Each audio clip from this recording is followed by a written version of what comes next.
Kahapon guys, dumating yung ating delivery ng buhangin at saka semento. Kaya yan, para dito yan guys sa ating garahe. Diretso yan dito, simula dyan sa dugtungan.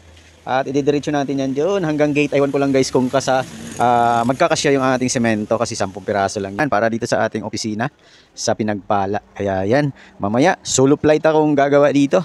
At tingnan natin kung makailang supot ako maghapon. Tingnan nyo ang pantrabaho ko guys, oh. Simpleng-simple lang.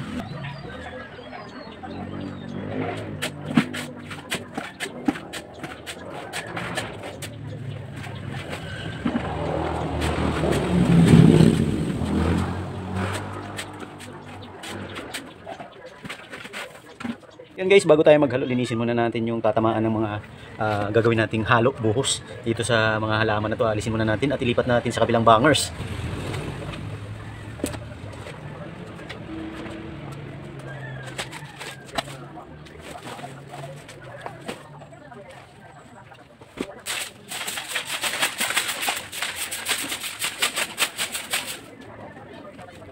Ayan, umpisahan na nating maghalo, halo na.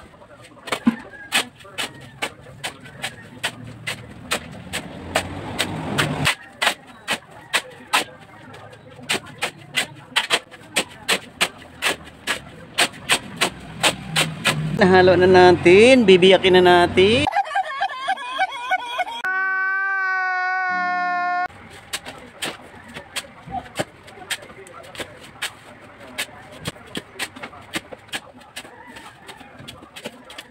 Ayan na guys, bukang-bukan na, nabiyak na natin at ngayon tutubigan na natin.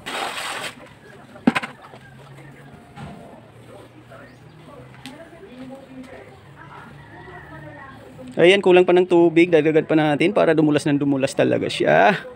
Hindi totoo yan. Ayan guys, handa na natin ang ating mga gamit para ayusin na natin ang ating pagbubuhusan.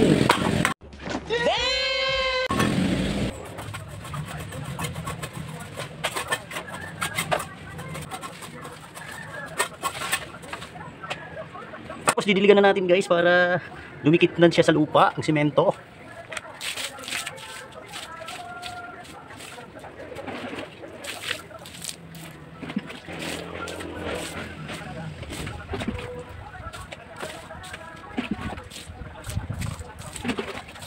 Yan guys, nabasa na, ready na tayong magbuhos. Mamaya-maya at pasipsipin muna natin yung ating binabad na halo para madali lang ibuhos.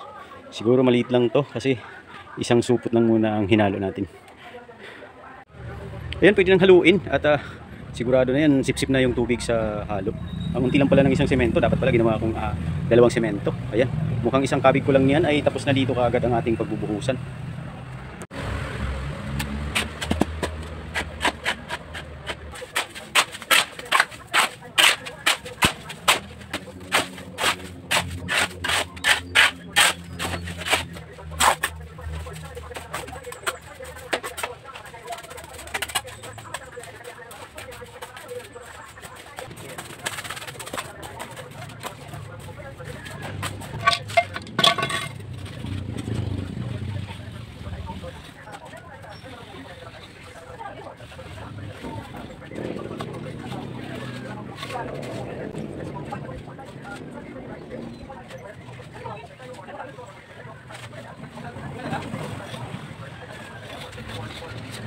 Wah, balay siya, balay. Hindi na ako magkikita sa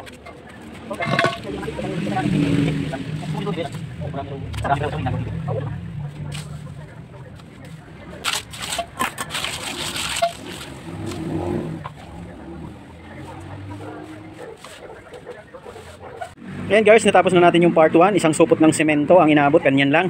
At yun, titira na naman natin ang part 2. Pangalawang halo na natin yan.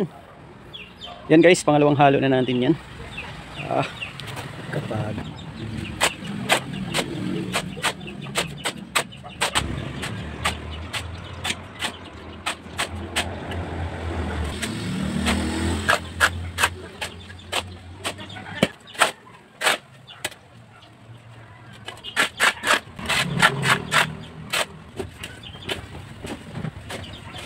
ayan guys, nalo na natin. At nabiyak na rin natin at bababaran na natin ng tubig yan. Pero bago yan, ihanda muna natin yung pagkain ng mga aso natin at tanghali na. Ayan. At kakain na rin muna tayo bago tayo magsimula uling mag flooring. Ayan, hingal-hingal na ako.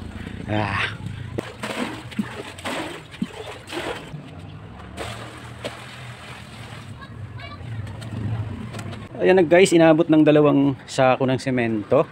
Ayan, na-flooring ko na. Hindi ko na naipakita sa inyo.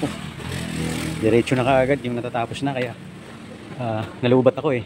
Ayan, yan lang ang napagkasyahan sa 2 sako ng semento. Kaya mamaya kakain muna tayo. At mag-alauna na. Ayan. Okay, mas maluwag-luwag na ngayon yung garahe. At pag nagmi-meeting dito sa Samahang Pinagpala ay medyo okay na.